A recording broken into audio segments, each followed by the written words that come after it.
Corinthians, Só um Renato? pouquinho. Vem cá. Não, só uma coisinha, Renato. Ele falou que não tem como não apresentar o melhor futebol. Não, né? O Corinthians não tá jogando nada desde janeiro com essa torcida lá gritando, gente. E outra Tem coisa, sim, como é que ele Hugo. sabe disso tudo? Ele nunca jogou no Corinthians. Como é que ele sabe disso tudo? Isso aí sabe o que é? Isso é mágoa. Que quando ele começou a falhar no gol do Flamengo, ele virou titular do gol do Flamengo. Ele era o quarto reserva, teve aquele lance, aquela epidemia de Covid, né? A famosa pandemia, que vitimou 13 jogadores do Flamengo uma vez só. E aí a garotada da base toda subiu e ele foi o goleiro no famoso jogo lá contra o Palmeiras do Vanderlei Luxemburgo. Ali você deve lembrar, um jogo que terminou 1-1. Entendeu? Então, ele ali fechou o gol. E ele acabou titular do time. Mas depois começou, compra um Jaguar, faz isso, acaba com namoro, enfim, todo aquele ritual que a gente conhece, que muitas vezes os jogadores entram depois de começar a ganhar dinheiro de verdade, e começou a falhar. As atuações dele começaram a ficar abaixo da crítica. E a torcida começou a pegar no pé dele. Agora, ele acha mesmo que se ele falhar, como ele falou no Flamengo, falhou no Flamengo nesse momento de deslumbramento, a torcida do Corinthians vai pegar... Gente, ô Hugo, a torcida do Corinthians pegou no pé do Cássio, cara.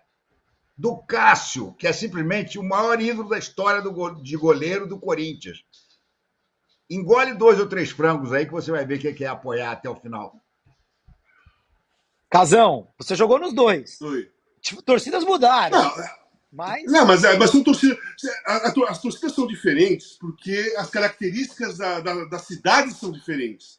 O povo de São Paulo, o paulistano, ele é mais agressivo. A torcida do Corinthians é aquela que colava na grade no Pacaembu. Aquela é a torcida do Corinthians. Aquela que colava na grade do Pacaembu. O Pacaembu cabe, sei lá, 40 mil pessoas. A torcida do Corinthians colocava 46. Ficava todo mundo colado na grade ali e gritando. Aquela é a torcida do Corinthians. A torcida do Flamengo lota o Maracanã, tem uma distância, né, do campo, principalmente hoje em dia, né? Hoje em dia tem uma distância maior. E a torcida do Flamengo é mais festiva. Ela canta o tempo todo também. Ela apoia o tempo todo também. E tem outra coisa. O uso da camisa do Flamengo todo dia na rua. Pouco importa se o time perdeu ou ganhou. Você sai na rua no Rio de Janeiro e tem uma porrada de gente com a camisa do Flamengo, né? Então as torcidas são diferentes e as duas são tão inflamadas uma como a outra. Só que de modo diferente. De modo diferente, sabe? A do Corinthians, ele tá falando, eu concordo com o Renato tá falando. O Renato falou uma coisa certa. A torcida do Corinthians apoia o time o jogo todo. O jogo todo. Mas, se o goleiro frangar e perder, e o time perder, acabou o jogo, o goleiro vai ser vaiado, vai pichar muro, sabe? Vai receber ameaça. Que fizeram com o Cássio isso. Então, assim, não é um paraíso, Hugo. Não é um paraíso. Principalmente nesse momento. Você não tá... Não é Alice no País das Maravilhas. Você tá num campo minado. Jogar no Corinthians hoje é entrar num campo minado. O Corinthians está lá na zona de rebaixamento, não consegue sair, joga mal todo o jogo, é dominado por qualquer um e perde. Ganhou 2 partidas. O resto perdeu a maioria. Perde. E a torcida já invadiu o clube, já invadiu o CT, já fez um monte de coisa. E quando invadiu o CT, não tinha treino. Por isso que eles invadiram o Parque São Jorge. Vocês se lembram, né? Foi, sei lá, 2 semanas atrás. A torcida do Corinthians foi invadir o CT, tava a Lili Nascimento, estava lá fazendo pela ESPN, ela falou para os caras, lá, não tem treino. Os caras foram todos no Parque São Jorge. Senão, a invasão seria lá no treino. Alícia, você acha que as torcidas... Você acha que a torcida do Flamengo, algumas torcidas brasileiras mudaram de perfil, a própria do Corinthians e tal? Tá rolando uma mudança de perfil com essa coisa de poucos ganharem muito, muitos não ganharem nada. Torcida do São Paulo, né, que ficou uma torcida mais popular, mais quente do que era no passado. Você vê esse movimento e aí pegando o gancho aí do que disse o Hugo, né, que nas entrelinhas está querendo dizer que a torcida do Corinthians apoia mais que a do Flamengo.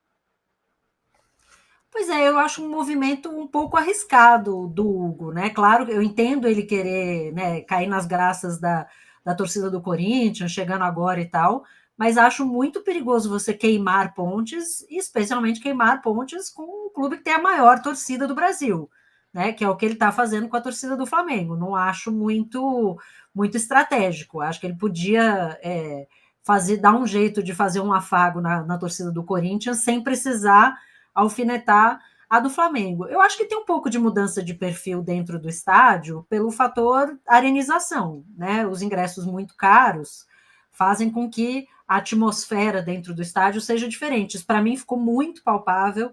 Eu tive no jogo entre Vasco e Fortaleza pela Copa do Brasil, que o Vasco se classificou nos pênaltis, né? Fui na arquibancada com um amigo meu, e a sensação que eu tive é de ser teletransportada de volta para o Parque Antártica nos anos 90, né? Um estádio que ainda não passou por esse processo de modernização, ingressos mais acessíveis, e a atmosfera no estádio é outra. E por outra eu quero dizer melhor, né? É uma coisa de apoiar o time o tempo inteiro, alguém começar a vaiar e os caras mandarem parar de vaiar, né? É uma coisa muito mais democrática do que são os estádios, que hoje você não pisa no estádio por menos de 100, 120 conto. Então, acho que sim, existe uma diferença nesse sentido. Acho que tem um fator geracional que acaba pesando, se um time fica 10, 15, 20 anos sem ganhar, né? É difícil você ir renovando a torcida, né? Você convencer seu filho, sua filha a torcer pelo time que você torce. Acho que acaba tendo um fator, né? Que hoje os times que vêm ganhando muito já há alguns anos acabam se favorecendo. Mas eu acho muito difícil, assim, eu me sinto muito desconfortável de generalizar. Não, essa torcida é assim, se comporta assim, essa torcida se comporta assado, porque principalmente quando a gente fala dos maiores clubes do Brasil, tem todo tipo de torcedor e torcedora dentro de um grupo de milhões de pessoas, né? Então, mas o que eu acho é que o Hugo devia ficar mais pianinho, chegar a fazer o trabalho dele, né? Fechar o gol, e não já sair de cara cutucando a torcida do Flamengo. Acho desnecessário e acho que, pelos fatores que o Renato citou antes, a carreira dele foi um pouco acelerada e talvez ele não tivesse pronto para dar esse salto, porque a qualidade técnica ele tem, né? Então vamos ver se agora no Corinthians ele consegue segurar essa responsabilidade num time que já tem tantos problemas. Vou introduzir. Júlio, deixa eu Fala, só falar uma coisa. A torcida do Corinthians era o seguinte, nos anos 70, até chegar ao começo dos anos 80. 20 minutos, o time não tinha criado nada, era a vaia. Era a vaia. Principalmente na época dos 23 anos. A torcida gritava. Em 15 minutos, se o time estivesse tomando sufoco, era a vaia. Sempre foi assim a torcida do Corinthians. O que mudou? Eu vou falar para vocês que mudou. O time da democracia de 82 era um time de toque de bola. Não era igual de 81 para trás. E no início do nosso processo, a gente recebia vaia também. Porque a gente não ia para cima que nem louco do adversário. A gente tocava a bola, ficava tocando, ia em progressão, Birubiru se mexia para lá, para cá. Era um outro tipo de jogo. Eles só foram aceitar a gente depois que nós começamos a ganhar jogos, principalmente clássicos, né? Ganhamos do Palmeiras de 5-1 logo no começo do campeonato, aí a torcida abraçou. Mas enquanto a gente não conseguiu desenvolver os resultados com aquele estilo de jogo que a gente jogava, ela vaiava, cara. Ela vaiava. Você pode pegar, pesquisar a história lá do começo dos anos 80, a democracia. Uma das coisas mais difíceis da democracia foi fazer a torcida do Corinthians entender qual era o nosso tipo de jogo. Porque eles sempre foram daquele... queria que o Corinthians desse a saída e ia para cima do adversário que nem louco. Ô, Renato, eu quero te ouvir falar do Gabigol, mas antes vamos ouvi-lo. Vamos ouvir o que o Gabriel Barbosa falou ao final da derrota do Flamengo contra o Fortaleza. Cara, tudo é possível acontecer. Como eu falei, não tem nada decidido ainda. Se eu vou ficar, se eu vou sair. O que eu quero mesmo agora é treinar, como eu estou fazendo, jogar, ter uma sequência, buscar o meu espaço aqui no Flamengo. Como eu falei, eu vou ficar até dezembro, como todo mundo sabe, e eu quero ser importante. Tenho entrado um jogo sim, um jogo não, e isso acaba um pouco dificultando o jogador, né? A gente sabe que você só vai pegar o ritmo jogando, então eu tenho treinado bastante, me dedicado ao máximo para poder ajudar o Flamengo. E como eu falei, quando a decisão for tomada, todos vão saber, mas por favor, parem de falar mentira, porque vocês mentem muito e é muita informação que sai e é tudo muito mentira. Então, como eu falei, vocês vão saber de mim, não vai saber de ninguém e nem de outro clube ou do Flamengo. E eu tenho uma coisa comigo que eu nunca vou abrir mão, né? Que é ser campeão e estar em clubes que me façam chegar no topo, sendo artilheiro, indo para a seleção, me dando essa oportunidade de vencer, porque a minha vontade de jogar futebol é vencer. Se não for essa, é melhor eu parar. E quando eu sentir que eu jogo bola por jogar, jogo bola por diversão, para ser mais um, eu não vou estar sendo eu e vou decidir parar de jogar de futebol. Aproveitem aí Então, os minutos finais do programa para dar likes, porque tá fraco de likes aqui, Renatão. Precisamos de likes na nossa live. E o Gabriel chamou likes todos aí. Vocês aí de mentirosos, viu? Vocês falam muita mentira, viu, Renato? Eu não, porque eu nunca entrei naquele papo furreca de Dudu por Gabigol. Eu nunca acreditei em pré-contrato assinado por ele. Eu falei isso aqui milhares de vezes. O Gabriel, eu vou repetir, o que o Gabriel quer mesmo, se parecesse um gênio da lâmpada e dissesse, Gabriel, o que você quer? Ele ia dizer o seguinte, eu quero recuperar minha posição de titular no Flamengo e quero mostrar para todo mundo, nesses meses que faltam, que eu ainda sou o Gabigol e quero renovar o meu contrato com o Flamengo. É isso que ele quer.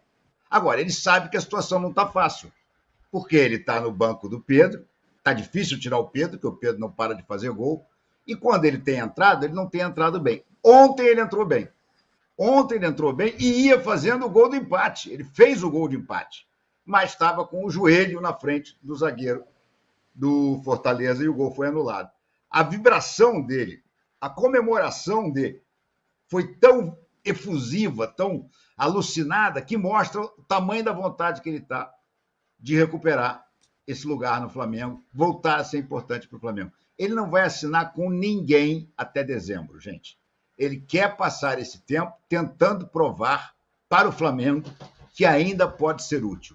Se ele não conseguir provar para o Flamengo, aí sim ele certamente vai procurar outros clubes e pode ser até que o Palmeiras seja o destino dele. Mas não com esse pré-contrato aí que já assinou. Gente, as pessoas não conseguem entender que quem passa essas notícias é empresário, cara. O empresário está louco para fazer dinheiro. O empresário quer que o Gabriel assine o pré-contrato para ele pegar logo o pedaço dele. Ele já desautorizou esse empresário. O Gabriel não sai antes de dezembro porque não quer. Não é por falta de interesse do Palmeiras, por exemplo. Mas ele não quer. Ele quer ficar até o final do ano para tentar recuperar o lugar dele no Flamengo. Esse é o sonho do Gabriel.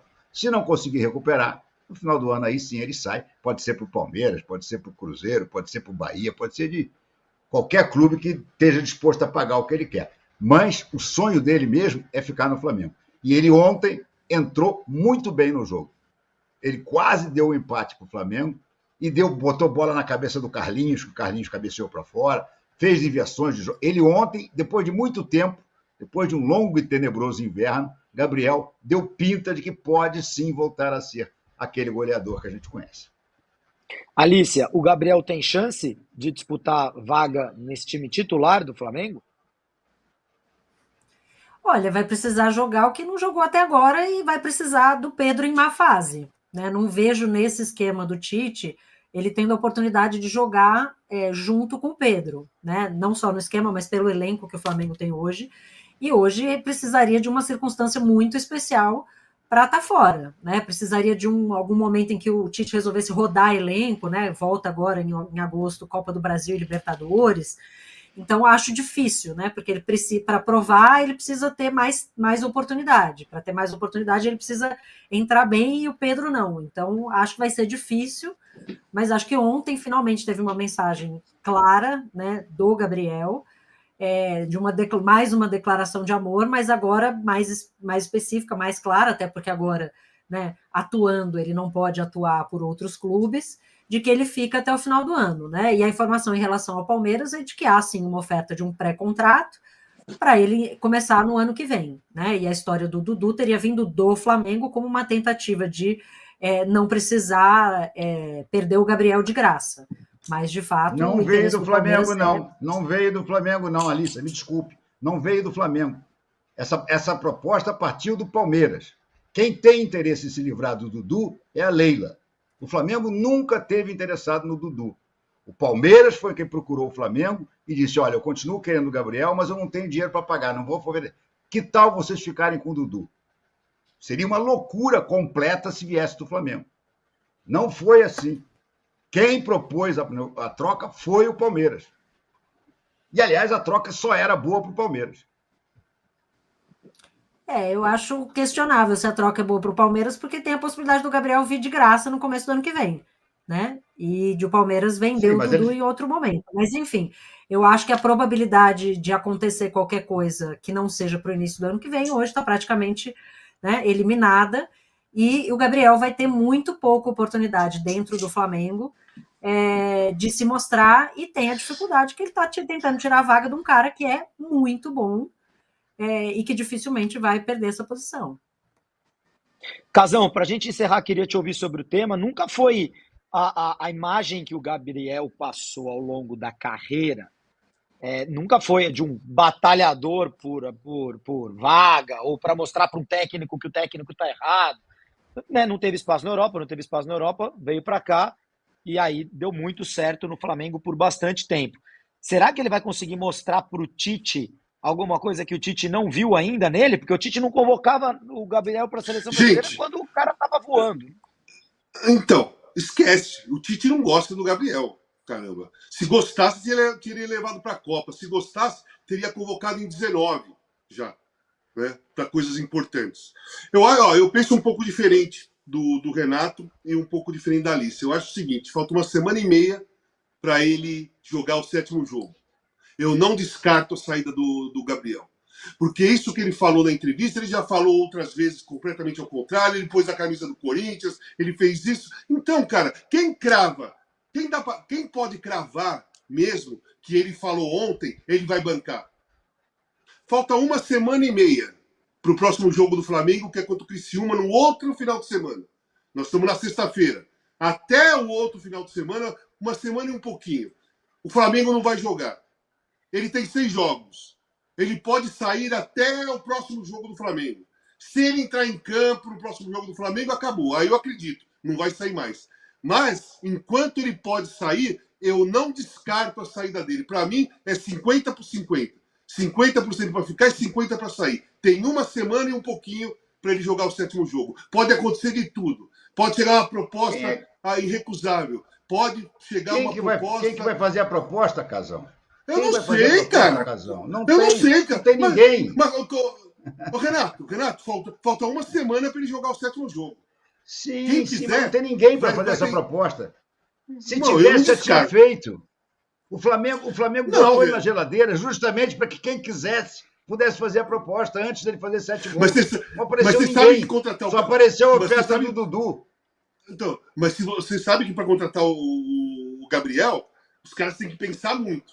Porque ele é um cara difícil de se contratar. Vai gastar muito com um cara difícil. Então não é de uma hora para outra. Não é assim, o Gabriel tá encostado, aí eu vou lá, vamos comprar o Gabriel, vamos. Não é assim. Nenhum time vai comprar o Gabriel de um dia para o outro. Nenhum time vai comprar. Porque o pacote é alto. Além da grana, o comportamento. Mas como tem essa semana ainda, eu não descarto, cara. Sinceramente, eu não descarto. Não descarto mesmo. Só descarta quando ele entrar em campo contra o Criciúma. Gente, a gente precisa encerrar, estouramos o nosso horário. Na semana que vem, a Marília Ruiz continua de férias, mas o Igor Siqueira estará aqui na apresentação do Fim de Papo.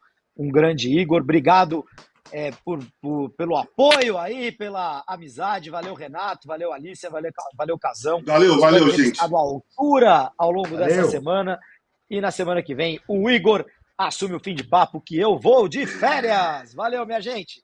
Um abraço para vocês. Bom fim de semana. Tchau.